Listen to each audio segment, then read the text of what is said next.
Thank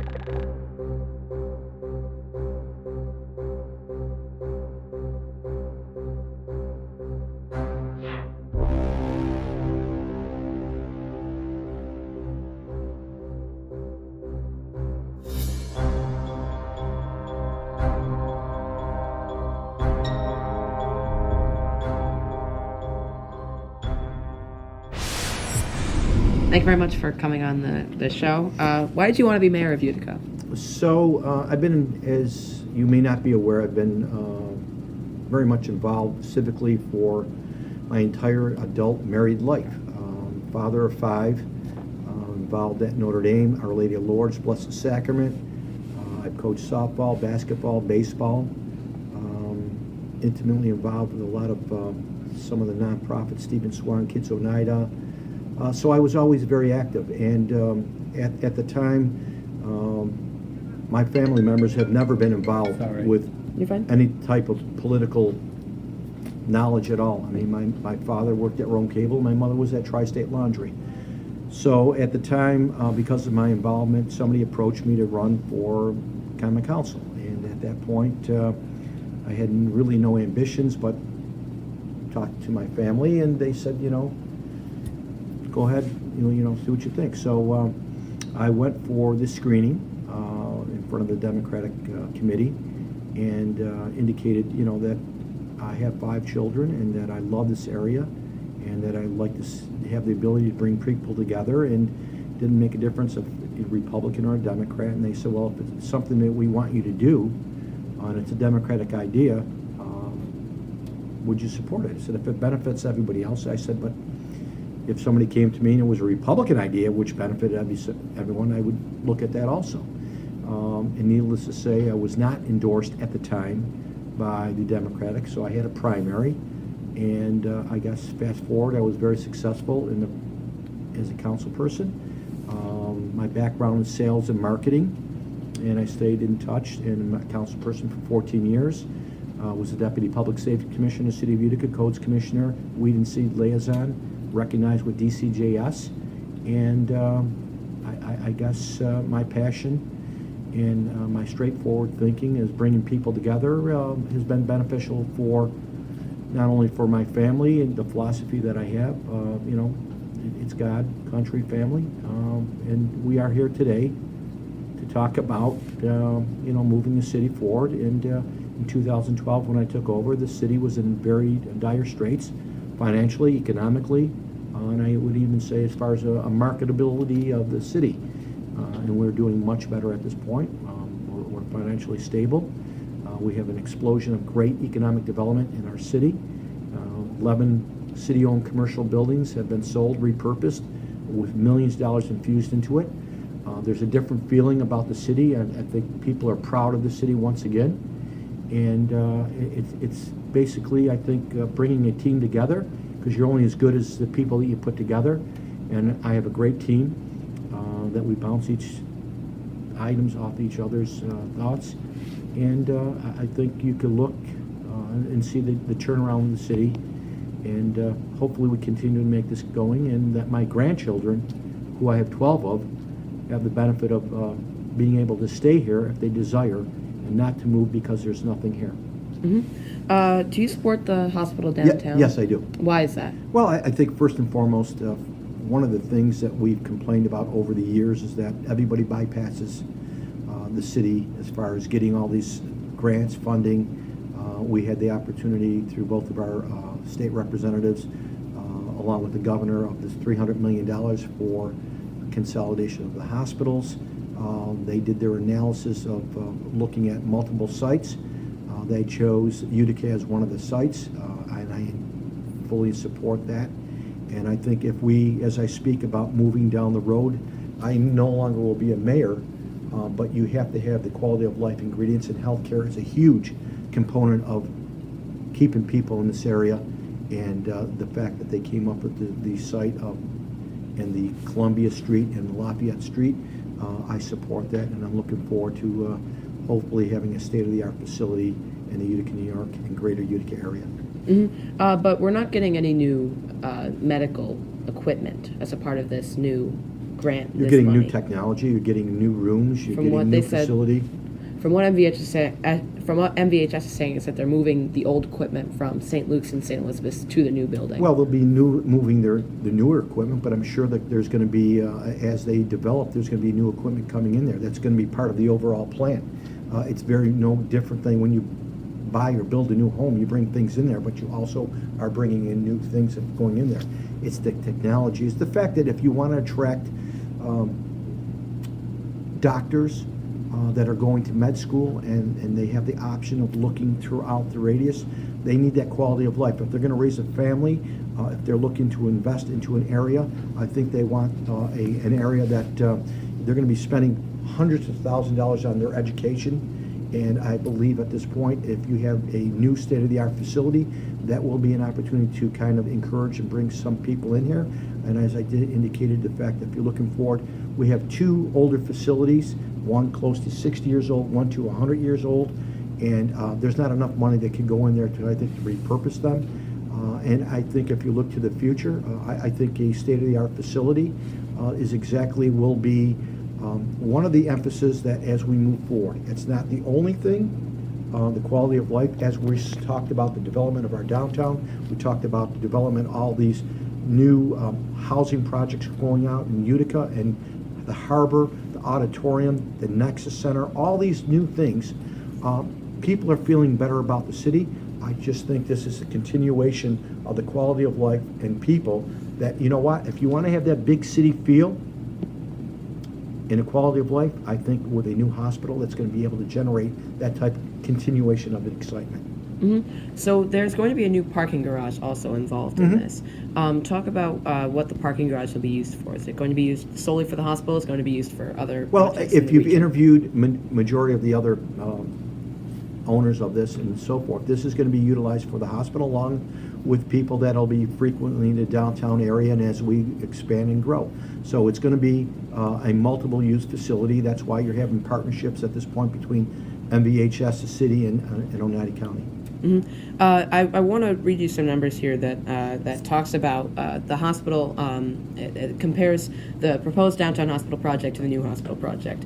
The Seattle Children's Hospital has 600 beds. It has over 2 million square feet, and the city has residents with cars. With about 700,000 people in the city own a car, and the Seattle Children's Hospital has 3,100 parking spaces available at their hospital. The proposed downtown hospital has 373 beds, 600,000 square feet, and about 37,000 people in the city with cars. But it's going to have 3,000 parking spaces. Why do we need so many parking spaces? So the for parking garage is how many?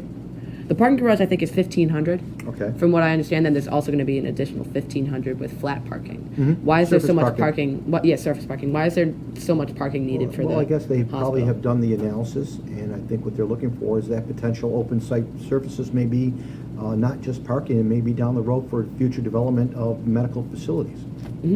So I want to talk about the casino as well, because there's a proposed U district coming to Utica. Do you support a casino Nope. being in Utica? You don't want a casino in Nope. Utica. Why do you not want a casino I in just Utica? don't believe it's the quality of life that I'm looking for. I think if they were looking for an overall tourist attraction equivalent to maybe the Turning Stone, that may be a different venue. But I don't believe bringing a casino into an area where you have the auditorium, you have the quality of life of a neighborhood, you have all the harbor and all these things. I don't think that adds to the quality of life at this point. I don't gamble, but I did look into it a little bit. That's just not my venue. I don't believe it's in the best interest to the city of Utica residents. And then talk about the harbor project and talk Sure. about other projects you've been working on throughout the city to make So the city better. again, if we looked at 11 city-owned commercial buildings, from the Rite Aid building to the security building to the Nexus, to the new Century building, these are all buildings that stayed idle for years and years and years. We've worked extremely hard to promote and market our city. And as you see now, you had a building which would have been called the security building that people felt that there was nothing other than demolition, which would have cost the taxpayers. We marketed the product. We found a developer that fit the needs to that building along with the security building. And if you walk by there, see there, you've got glass, you've got new windows in there that will be open for a new facility starting, I believe, in September.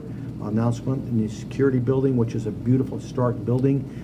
As you drive by there, there's construction going down. If you look at the HSBC building, which is now the Landmark, that was a building that was scheduled for demolition. So what has happened over the last 4 to 5 years is we've turned the city around.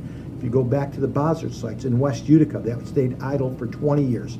It was a brownfield. We came into office and we certainly aggressively marketed the product. We got the right person to go in there, and now you find it's on the tax rolls. And across the street where there was again, vacant property owned by the city urban renewal.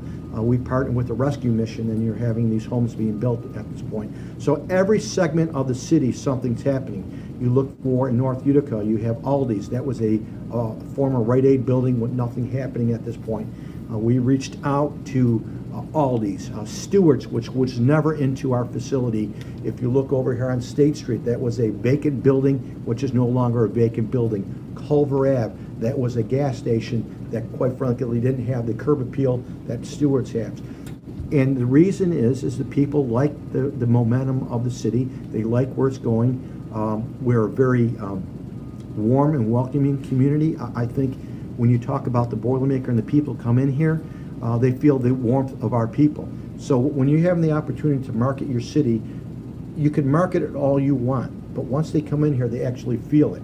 So you're getting return on your investment for all these different developers coming in from not only from a national level or regional, but now you're starting to get your local investors coming in here.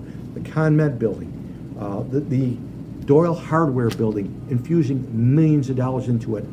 Hotel Utica, $13 to $15 million, and it's a flagship. So at this point, the direction of the city is totally different from where it was in 2012. As people have told me, they have not seen this type of economic development, this type of feelings within the city for 50 and 70 years.